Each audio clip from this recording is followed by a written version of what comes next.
네, 반갑습니다. 전학입니다.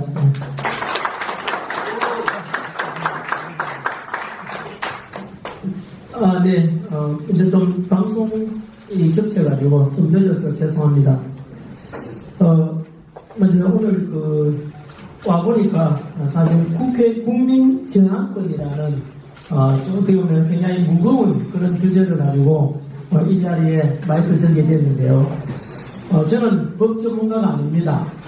헌법에 대한 전문가도 아니고요. 단지 국민의 상식선에서 알고 있는 범위 내에서 과연 지금 탄핵 정국 속에서 만약에 대통령이 저는 각하되고 헌법재판소의 탄핵 심판이 각하되고 직무복귀될 것이다 100% 확신합니다만은 현재 국민들이 되게 답답했습니다. 왜냐하면은 국회에서 국민들이 뽑은 국회의원들 그리고 국민들이 뽑은 대통령에 대해서 현재 지나치 많은 의석수를 확보한 민주당에서 국민이 부여한 어떤 입법권 또는 국회의원의 권한을 넘는 29건의 탄핵 속에서 결국은 대통령은 현재 직무 정지된 상태가 되어 있고 행정부가 식물 행정부가 되어 있습니다. 이런 속에서 과연 국민들이 바라볼 때 국회의원들의 지나친 이런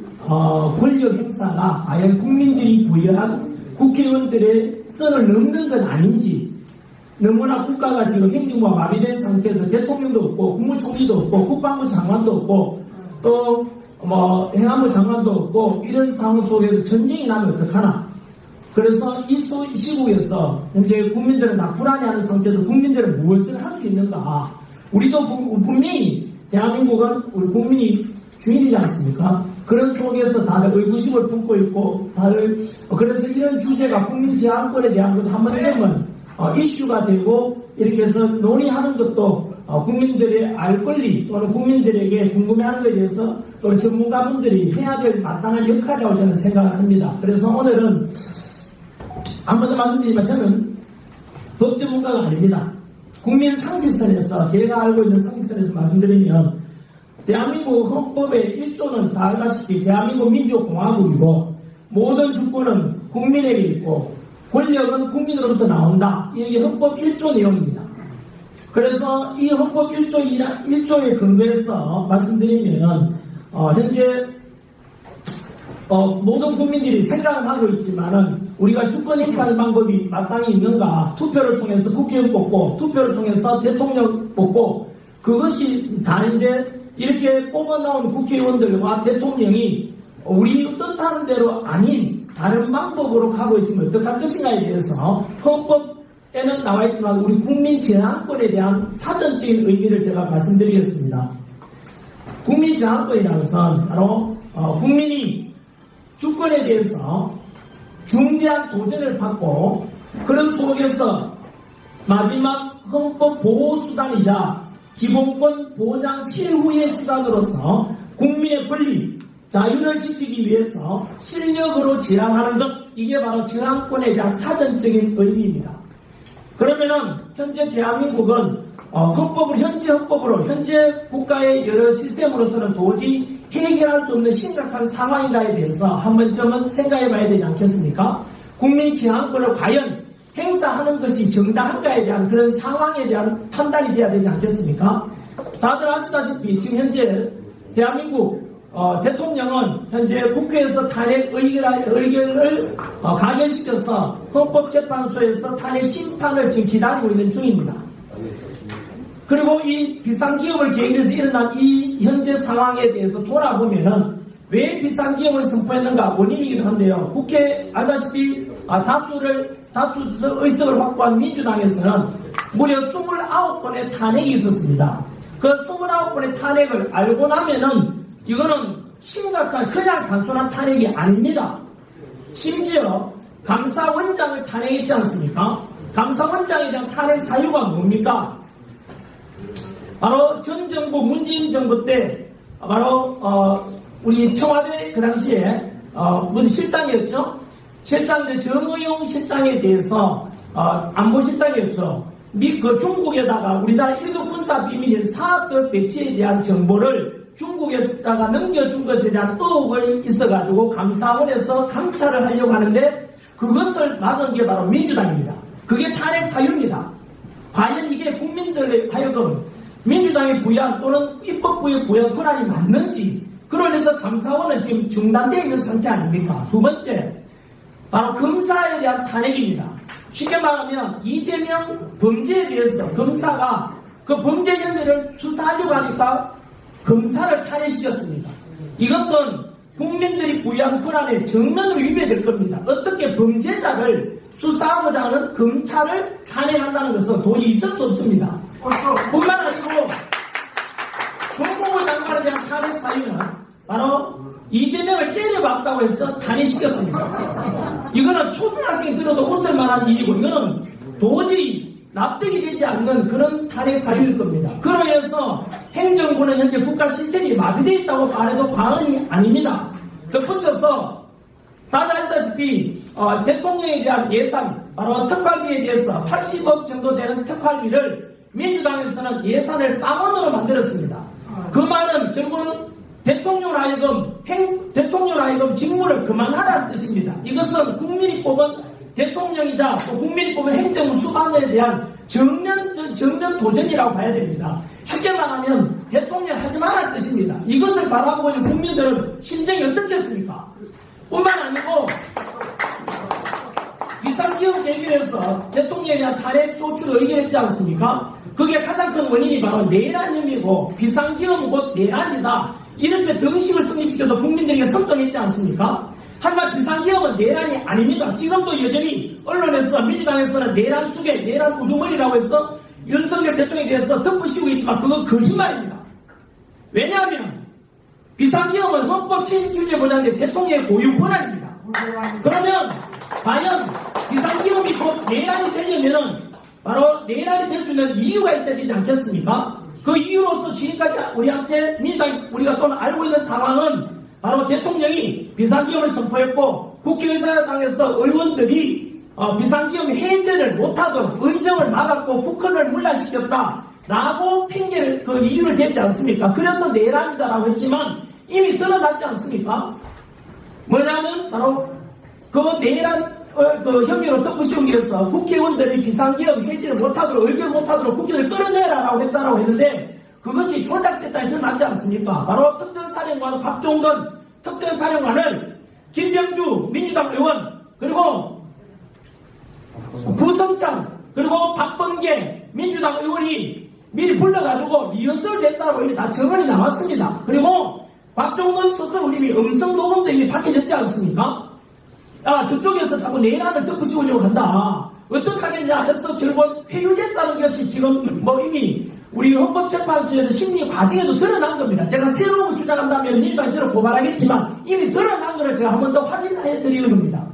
그리고 대통령이 바로 명을 내렸다고 또 거짓말하게 바로 체포명단 파악했지 체포명단 그거 역시 국정을 찾아 홍장원이 받았다는 그 메모도 바로 민주당의 박선원 의원에 의해서 그 감정평가 했는데 감정평가 아니고 뭐라죠? 자필평가 그거 역시 마찬가지로 역시 조작됐다고 지금 드러나고 있지 않습니까? 앞으로 그 수사가 진행돼야 될 상황이면서 여하튼 그러면 대통령에 대해서 비상기업은 내란이 했지만 그 내란이 아니라는 게 드러난 겁니다. 그럼 이 사실을 민주당도 짐작보다 알았습니다. 어떻게 알았냐면은 현직 대통령에 대한 탄핵 소추에 대한 이유는 두 가지밖에 없습니다. 외환 아니면 내란입니다. 근데 내란 혐의가 아무래도 지금 드러났다시피 조작됐지 않습니까? 민주당에 대해서. 이거 엄청난 범죄입니다. 이거는 국가문란입니다. 그런데 그것을 알았기 때문에 외환을 처음에 덮으시고 했던 건 기억나십니까? 비상기업 직후에 대통령에 외환 덮으시려고 윤석열 대통령이 북한에다가 풍선을 보내든지 그다음 드론을 보내서 북한에다가 외부에서 환란을 일으키고자 했다고 민주당이 주장했지 않습니까? 민주당 다 들었지 않습니까? 근데 왜 지금 조용하죠? 거짓말했다니 드러났지 않습니까?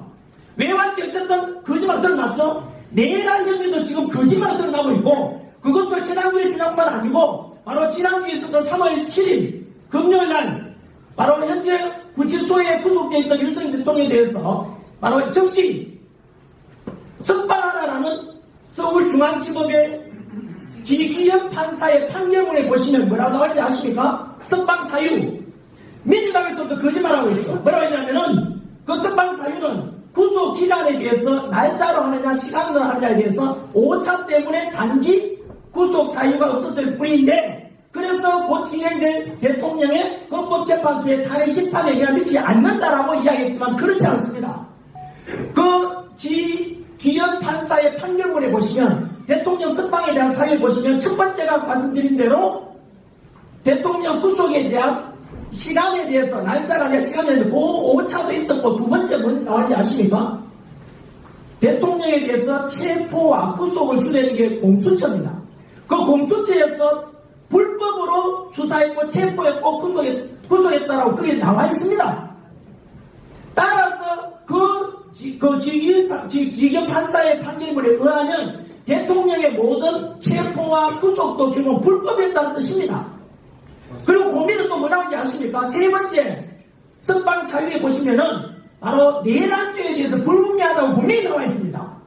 따라서 당연히 고직교대 헌법재판소의 재판관들 또한 그 형법의 내란죄에 관한 것을 분명히 영향을 받을 것입니다. 안 받을 수가 없습니다. 그래서 결국은 대통령 석방하라는 명을 내렸는데요. 결론 돌아가 보면은 비상기업은 곧 내란이다, 내란수이라고 지금 여기에 계신 언론들도 똑같이 보도하고 있지 않습니까? 그게 내란이라 증거가 있습니까? 반박해 보시라고요. 없지 않습니까? 이미 내란죄를 덮으시고 아까 말씀드린 대로 그렇게 했지만은 민주당에서 곽종건 우리 특전사령관을 회의했는 것이 드러났지 않습니까? 그리고 홍 장관의 메모 역시 마찬가지로 훼손되었다고 결국은 헌법재판소의 심리가 드러났지 않습니까? 결국은 대통령에 대해서는 이처럼 내란에 관한 것도 불분명합니다. 이것은 고직교대는 헌법재판소의 심리에도 분명히 저는 영향을 미칠 거라 보고요. 덧붙여서 제가 원리대로 돌아간다면, 그러면 결국은 대통령은 비상기업은 대통령의 고유 권한이었고, 왜냐하면 행정부를 마비시키고자 했던 29번의 탄핵과 일방지 예산 삭감으로 해서 행정부는 더 이상 대통령이 할 수가 없습니다. 법적인 한도 내에서. 그래서 피차 어쩔 수 없이 대국민 호소용으로서 비상기업을 헌법 77조에 보장된 대로 비상기업을 선포했고, 헌법에 보장된 대로 2시간 만에 국회에서는 탄핵에 대해서 비상기업을 해제 의결했고, 6시간 만에 윤석열 대통령께서는 직접 국회의 의견에 따라서 비상기업 해제했습니다. 모두가 헌법에 따른 것이었습니다.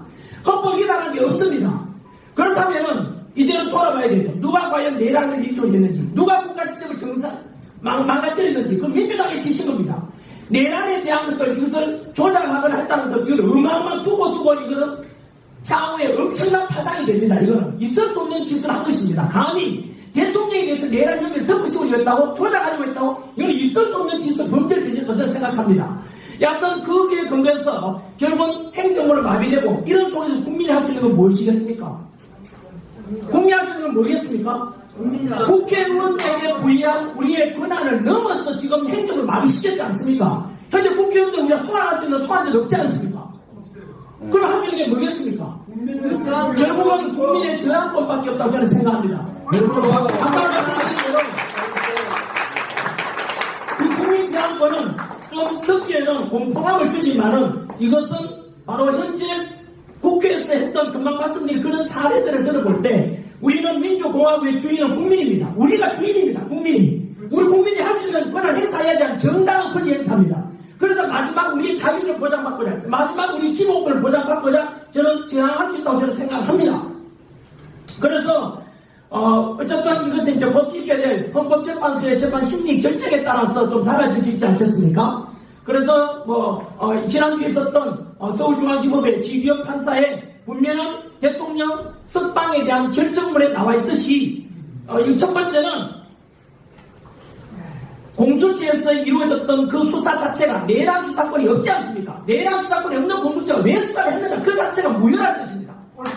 체포도 무효고 따라서 구속도 무효라는 뜻입니다. 그리고 덧붙여서 그 다음에 내란죄에 관한 것도 불분명하다고 분명히 지기현 판사가 판결을 내려 있습니다. 판결이 아니라 결정 명령한 것이죠. 그래서 그 결정에 대해서 한 번 더 생각해 보시기 바라고요. 그리고 덧붙여서 저는 선관위에 대한 것도 국민들이 저항권이나 또는 이런 어떤 저항권이든 아니면은 국회 해산할 수도 있는 사유가 된다고 저는 생각합니다. 어제 우리 윤상현 의원께서도 국회 해산에 관한 이야기를 처음으로 공론화시켰던데요. 한번 들어보십시오. 현재 선관위에 있었던 모든 부정과 비리들 전 국민들이 현재 공모하고 있는 일입니다. 공분하고 있습니다. 무려 감사원에서 감사 결과 878건의 비리가 나타났다는 것 상상을 초월합니다. 그리고 그 감사원에서 비리를 조사했는데 선관위에 답변하기를 선관위는 가족회사이다. 그리고 따라서 친인척 채용은 너무나 당연한 것이다라고 말했습니다. 이게 있을 수 있는 표현입니까?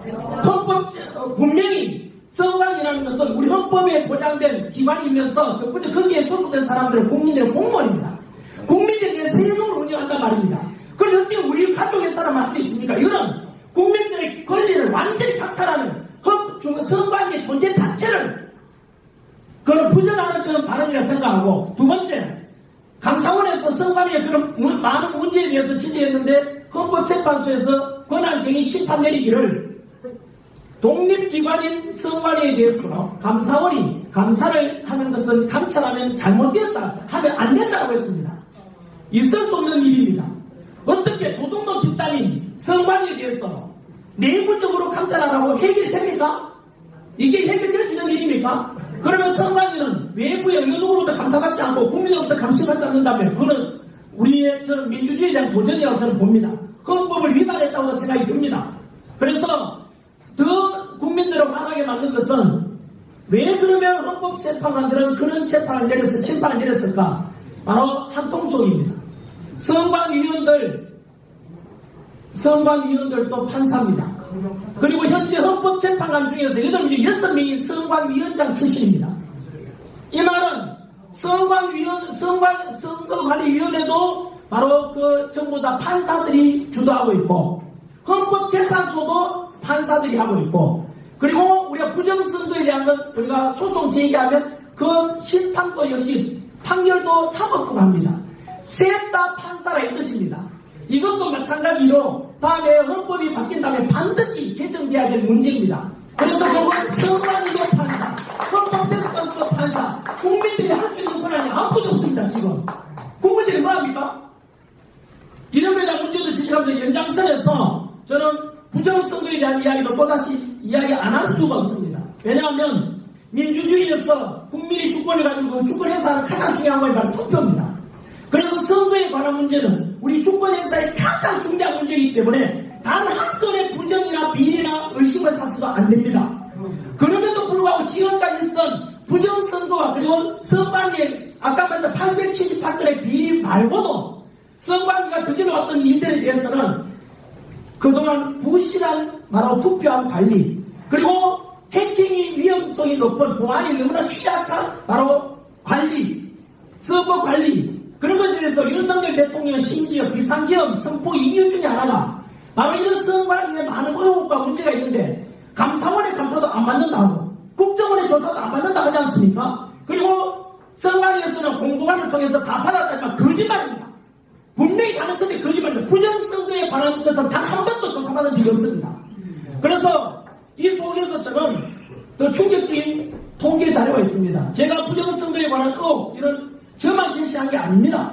이거는 부정선거에 관한 건 한 번도 그 중대성은 그만 말씀드린 대로 국민들이 주권 행사하는 가장 중요한 투표권인데, 이 투표권은 우리 8 넘은 할머니, 9 넘은 할머니께서 휠체어 타고 나왔어서 내 한 표 행사하고 나온 이유가 뭡니까? 내가 행하는 한 표도 도둑맞기 싫은 그런 소망 아니겠습니까? 그건 주인으로서 행사하는 권리를 행사하는 거 아닙니까?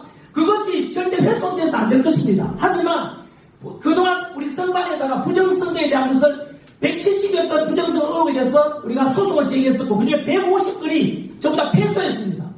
그러면 선관위에서 말하기를 봐라, 전부 다 부정선거를 제기했지만 그 떨어진 사람들이 그냥 핑계 대려고 하는 거 아니냐, 쉽게 말하면 다 패소했지 않냐, 더 이상 부정선거에 대한 것은 소송 제기하지 말았는데, 그거 여러분 어떤 일이 내막을 아셔야 됩니다. 그 내막 보시면은 앞으로 이 구조라면 어떤 부정선거 의혹에 관한 것도 우리가 소송 제기하면 100% 패소하게 됩니다. 왜 그런지 아십니까? 부정선거 의혹을 제가 소송 제기하면은 고소하게 되면 피고소인이 선관위원장입니다. 선관위원장이 대법관을 적직하고 있습니다. 지방선관위원장, 지방 판사가 적직하고 있습니다. 결국 판사가 곧 선관위원장을 적직한다 이 뜻입니다.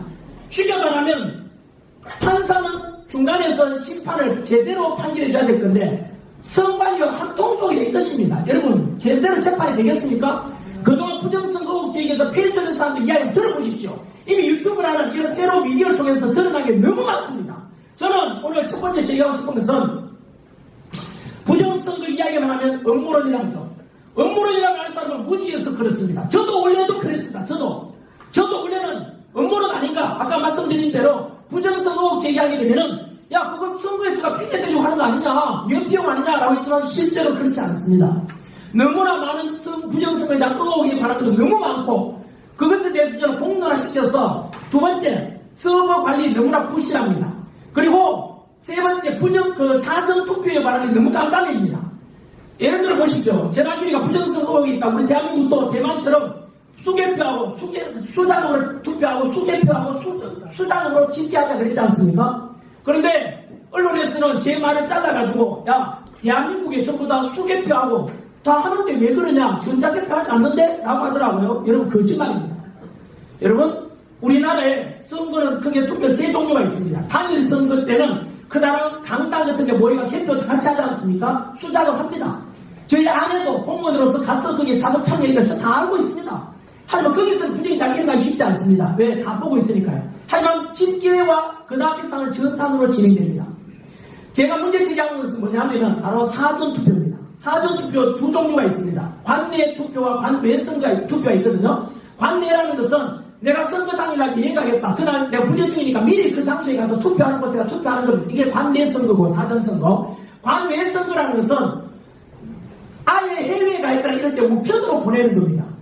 우편으로 보내는 거 한번 여쭤보겠습니다. 여러분 혹시나 관외 투표하신 분들 요즘 쿠팡이나 물건 하나 사도 내 물건이 배달이 왔는지 아닌지 뭐 카톡 오고 문자 옵니다. 그런데 관외 투표하신 분들 내 투표했는 것이 제대로 선관위에 제대로 갔는지 연락받은 게 있습니까?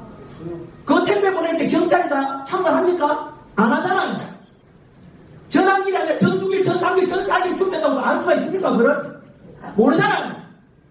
선관위에서는 그럴 리가 없다지만 아닌 것을 말한 게 아니라 아닐 수 있다는 것 의혹 제기할 수 있는 거예요. 거기다가 사전투표 이것에 대해서 아마 저는 이건 제 이야기가 아닙니다. 저는 이영동 PD라고 KBS PD 하신 분이 최근에 유튜브 올린 거에 의하면 22대 총선입니다. 불과 작년입니다. 작년 있는 투표에서 무려 사전 투표와 그래서 당일 투표가 있는데 당일 투표에서는 당선되었는데 사전 투표 때문에 떨어진 사람이 50명. 거꾸로 말하면 당일 투표에서 지고 사전 투표에서 이겨가지고 당선된 사람이 무려 50명이나 됩니다. 그러면 사전 투표에 대해서는 한 번 더 말씀드리겠습니다. 관내를 하든 관외를 하든 간에 당신들이 참관인 속에서 참관하면서 확인했습니까? 당일 투표는 화면에 나오지 않습니까? 강당에서 모여서 하니까. 하지만 사전 투표에 대해서 깜깜이 아닙니까? 확인은 자신에게 나 다 확인했다 말할 수 있는 사람 있습니까? 승만이 직원들도 그렇지 못할 겁니다. 그래서 심지어 50명이나 이렇게 사전 투표와 사후 투표를 통해서 당일 투표를 통해서 당당히 바뀐 것에 대해서 투명성에 가야 되지 않습니까? 그래서 저는 이 문제는 만약에 저는 확인한다 또는 확실하다 말하지 않겠습니다. 저는 당연히 말씀드립니다. 그래서 저는 이 부정선거에 관한 것은 어제 윤상현 의원께서 우리가 국회 해산해야 된다는 뭐 그런 말씀 하시는데 저 역시 마찬가지 이것이 사실이라면 이거는 국회 해산의 사유도 된다고 생각합니다. 정리하겠습니다. 선관위에 대해서 부정선거에 관해서 많은 언론들 보고 계십니다만은 저는 분명히 제안했습니다. 현재 우리나라는 선관위 보시다시피 선관위 누가 믿습니까 지금? 깜깜이로서 자기 가족의 가족 등록과 이게 말이 됩니까 이게? 감사도 받지 하지 않습니까? 이런 선관위가 하는 일들에 대해서 우리가 신뢰할 수 있습니까? 없지 않습니까? 그리고 전환길이가 선관위를 비판했습니다. 전환길이가 선관위 비판했는데 민주당이 전환길을 고발했습니다. 민주당이 답변하셔야죠. 전환길이가 민주당 비판했는 게 아니라 선관위 비판했는데 왜 민주당이 저를 고발합니까? 이유를 말해야죠. 공범이란 뜻이 않습니까?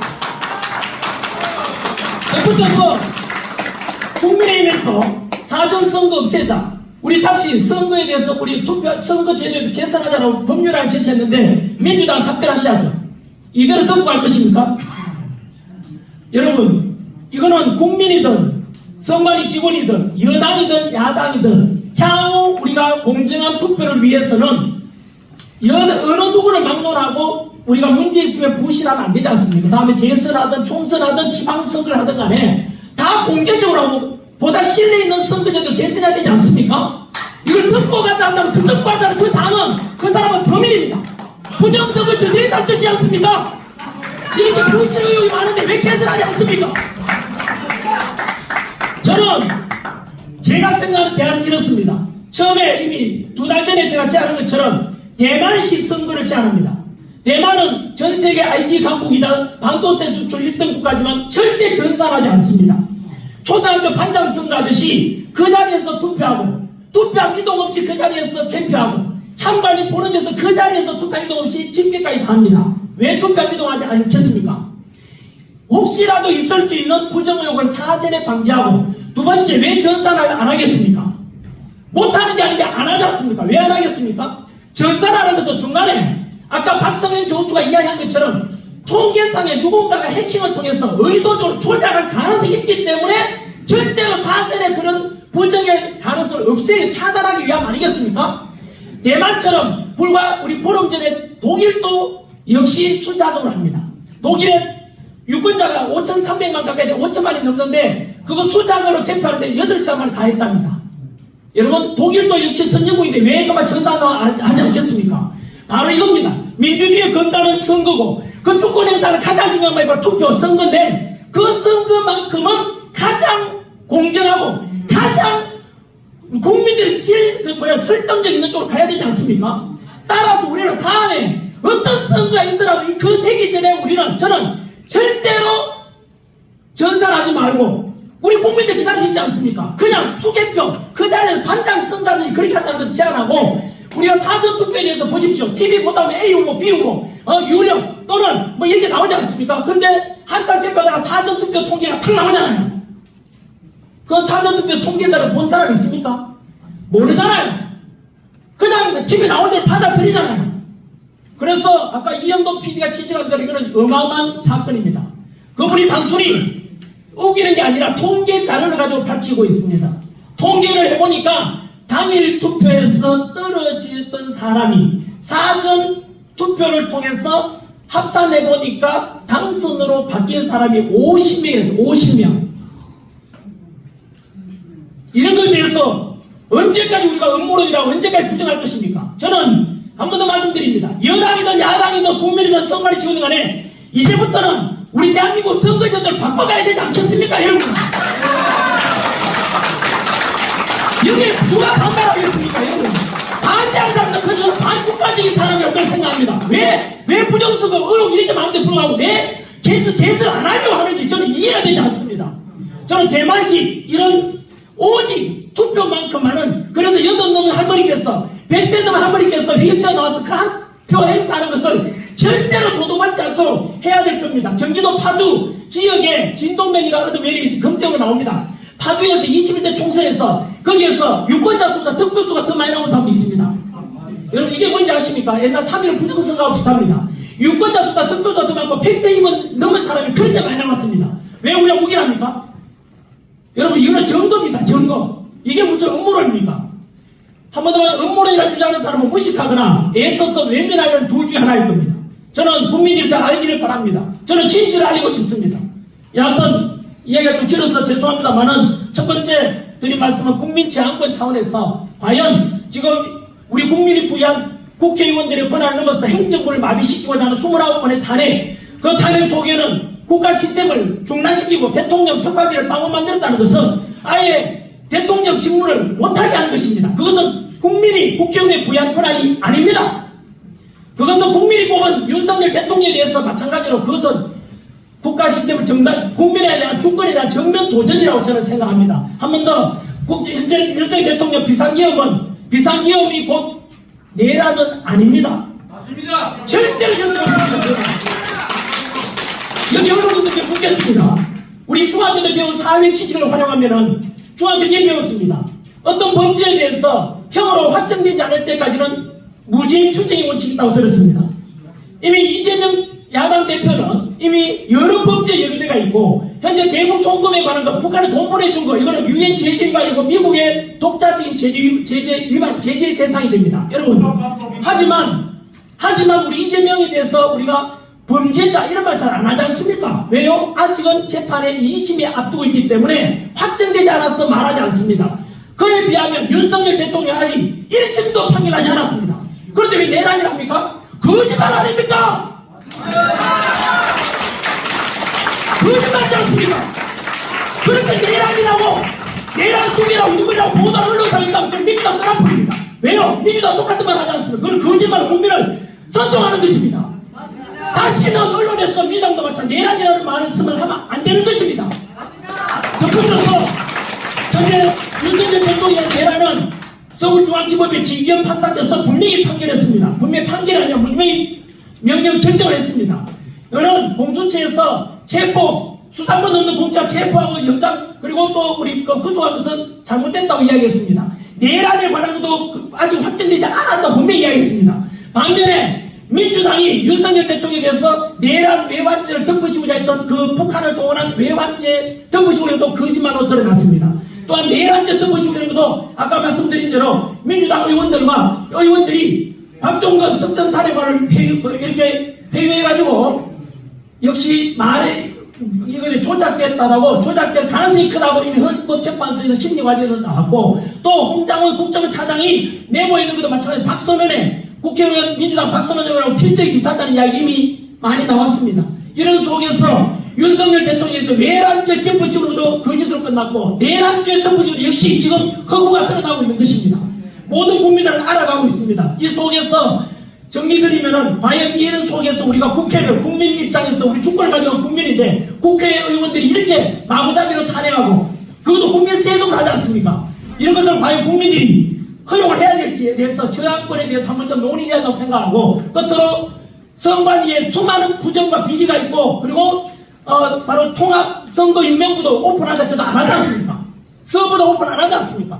이런 의혹에 대해서 우리는 부정성에 관한 단순한 음모론이 아니라 바로 아까 이영돈 PD가 유튜브에 가면 있습니다. 통계 자료가 밝혀 있습니다. 서울대학교 박성현 교수의 통계 근거하면은 사전 투표에 대해서 통계가 이렇게 나올 가능성은 시대의 계획이 있어야만 나올 수 있다고 이야기했습니다. 그런 속에서 우리가 이 근처에서 만약에 그 이영돈 PD 통계에 의하면 떨어질 뻔했던 국회의원이 사전 투표에서 많은 표를 얻어가지고 50명이 당선됐을 수 있다. 실제 50명이 당당히 바뀔 수 있다. 이런 주장이 있습니다. 국민들이 알고 난 뒤에 판단했으면 좋겠습니다. 그것이 만약에 사실로 드러난다면 22대 총선은 무효가 됩니다. 무효가 되기 때문에 조기 총선을 해야 된다 이 뜻입니다. 이거는 국민들이 알아야 된다고 생각해서 강력히 주장하고 있습니다. 이 상황에서 이거는 제가 법정에 와가지고 국민의 상식선에서 말씀드렸습니다. 혹시나 표현이 좀 과격하거나 또는 비법적인 이런 표현이 있더라도 양해 좀 해주시기 바랍니다. 감사합니다.